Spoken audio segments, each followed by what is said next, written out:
The Senate Ethics Committee sent Senator Pete Domenici a public admonition yesterday saying he should have known better than to call a federal prosecutor during an election season to ask about the status of a politically charged case, saying he created the appearance of impropriety that reflected unfavorably on the Senate.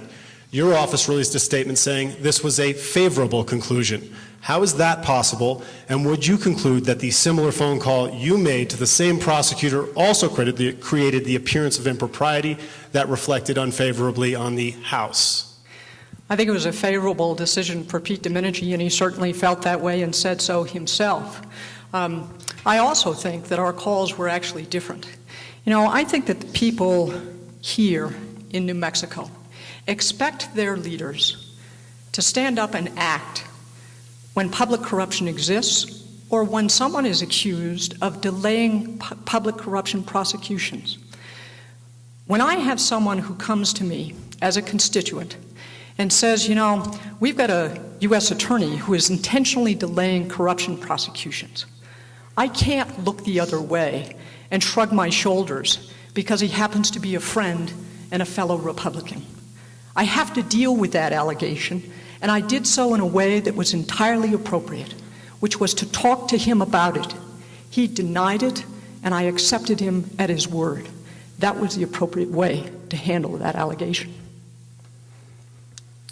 I do not have access to the information that the Senate Ethics Committee looked at, but I have knowledge of the senator's life, and I know that he's served well and honorably.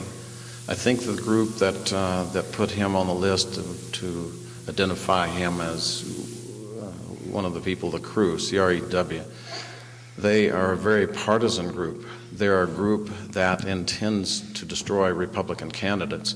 So without saying anything except that Senator Domenici has served well and honorably, and to have groups that begin to try to tarnish and diminish that, I think is unfortunate. I think it's one of the things that makes politics so difficult in this country. It makes understanding of truth so difficult in this country. So we'll continue to support the senator. We'll continue to support his good efforts, and I wish that they would even have given a cleaner bill of health.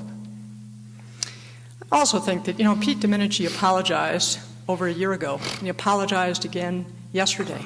The appropriate thing to do is to accept his apology. He is a senior statesman who's done wonderful things for this state. He apologized for something that, frankly, was a fairly minor issue and a brief phone call to a young man whom he had helped tremendously.